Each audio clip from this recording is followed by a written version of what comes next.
Hey, if you've been thinking about starting a podcast because you want your industry to notice you, I want you to watch this video. My name is Hector Santiesteban, and I've spent most of the last decade helping business executives utilize and leverage media to dominate and get the attention of their industry.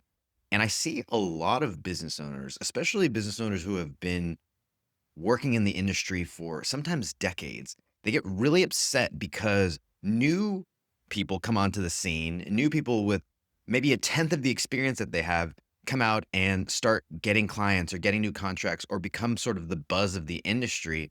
And a lot of these people are wondering why this new person is getting all the attention when they have all this experience and they've been sort of working and grinding for years and again, sometimes decades. Now, one of the reasons that that's actually happening is because those newer companies, those startups, they're oftentimes leveraging new content, new media to be able to get in front of the clients and customers that they're trying to acquire. And I found that a lot of the business leaders that I work with, they built their business oftentimes pre-internet. They developed them through relationships, the sort of belly to belly method where they were out there networking, shaking hands, networking with people in real life. And now, about 10 to 15 years after social media has come around, it's becoming more and more important for businesses to be able to leverage content and leverage media, but not necessarily in the ways that a lot of people are doing it. Because I see a lot of people making things like Facebook posts or posting to Instagram or creating TikToks. And although that might be valuable for some businesses, oftentimes the businesses that I'm working with, their customers, their clients aren't on those platforms looking or watching those videos looking for the people that they're going to hire. But that shouldn't stop someone from leveraging content to be able to reach their customers and clients. Because just because they're not scrolling through TikTok or scrolling through Instagram looking for your company doesn't mean that they're not out there seeking the information that you can provide. And so a lot of these business owners, they realize that they want to get into content or they want to start generating media, but they don't necessarily know what to do or how to do it. And I want to commend the people who just get started and jump into it. But there are three mistakes that I see those people making.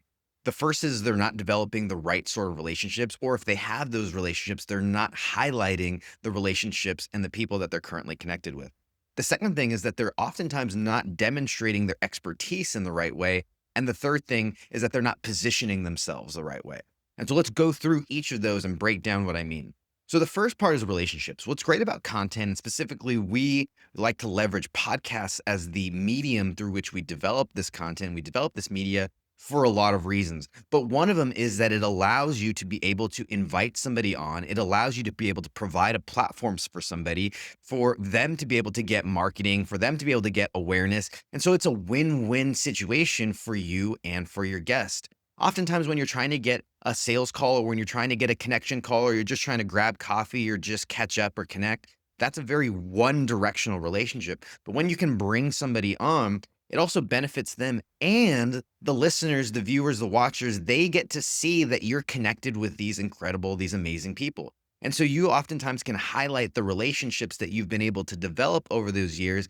And there's something in psychology that happens when they see you associating, they see you next to smart people. They think that you're smart too. And so there's this credibility that starts to be able to develop not only through the people that you see, but also what we find that a lot of people don't do is they don't highlight their own credibility. If they are bringing on guests, they're bringing on their guests and all they're doing is they're just having interviews. And that's fantastic. And those are a great way to generate content.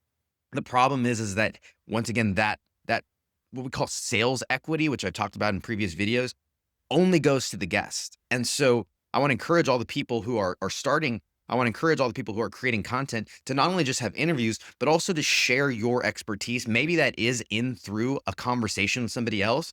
We also recommend doing things like solo episodes or case studies. All of these things are ways that you can demonstrate your credibility. Another great way that we like to demonstrate that credibility for our clients is by having them bring on clients and customers that they can ask and interview about their success with the particular company. And so there's a tons of ways to be able to develop that, even if you're just not sitting there like me and talking into a camera. But it's really, really important to highlight that credibility so the listener knows that you are someone worth looking into after the episode. The last thing that happens is that a lot of businesses don't really position themselves the right way. And the best way that I can think about positioning is I go back to this often. It's from one of my early mentors in business, Jeff Hoffman, who wrote the book called Scale. He talks about having a parking spot, and that in a parking spot, nobody is sure. There are some parking spots that are closer to, the entrance than others, but everybody gets a spot. Everybody has a spot. Just because one car is parked in one spot doesn't mean that another car, is any worse off. They can still get into the restaurant. And so thinking about your industry as a parking spot and how can you align and position yourselves next to or in a specific area with regards to your industry. And so whether this is from a, marketing perspective and you are providing the marketing for an industry, or maybe you provide the operations for, the logistics side of it, or maybe you provide a certain software and you do a certain amount of things within an industry. It's really important for the listener and the viewer to know not only what you do, but how you fit into the industry and also what you don't do. And that creates a lot of opportunities to highlight and share some partners or vendors or people that are also servicing the industry, but maybe in a little bit of a different way. And so it really becomes this collaborative effort where everybody can start to benefit from it. And specifically you, if you have the platform and you have the show that you're inviting people onto, there's this network effect that helps from that as well. And so once you have these three things established, it's important to get it out there, right? And what we have to remember is that people are busy and people have their own lives. And the reality is they're probably not going to watch and consume every single piece of content that you put out. It's actually, I would venture to say that almost never is that going to happen. Are you going to have somebody who consumes every piece of content?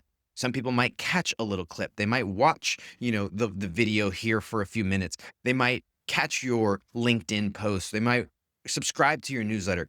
People have different ways in which they consume media. Some people like to read, some people like to listen, some people like to watch. And so by diversifying the ways in which you're putting out this content can also really benefit as well. And we have to understand that the true value of starting a podcast or having a podcast is not just from how many people download it and how many people, watch it on YouTube, but if we can aggregate all of the awareness that comes from the clips that are on YouTube and the LinkedIn posts and maybe the Twitter posts or the Facebooks or wherever you are redistributing, repurposing, amplifying this sort of content, all of that helps for people to be able to notice. So make sure you're putting out content consistently. Make sure you are repurposing it and chopping it up and putting it in different modalities and different formats, long, short, vertical, right? All of these things help and contribute. And then just stay consistent. We had a show that got started in a rather obscure B2B space in industrial services. There are probably, a potential of only thousands of clients that these people, that could hire, maybe tens of thousands if we really expand it, but they really service a limited number of people. And what's interesting is that we look up and we're approaching our 100th episode and 500 people in that industry download and listen to it every single week. But if we think about that, that's a really large percentage of the potential buyers that these people can service. And so having media, having content in the industry that you're probably in, if you're watching this video, is not about having mass appeal. It's not about being the next Joe Rogan. It's not about being the next popular podcast out there.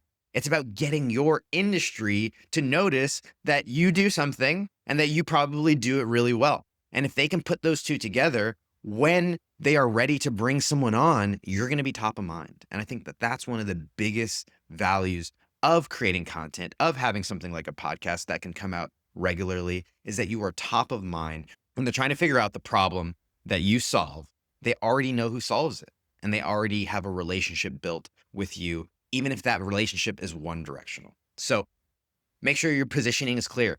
Make sure you are highlighting your credibility, that you're highlighting the relationships and the types of relationships that are in your network. And if you do that, you do it consistently enough, your industry is going to start to notice.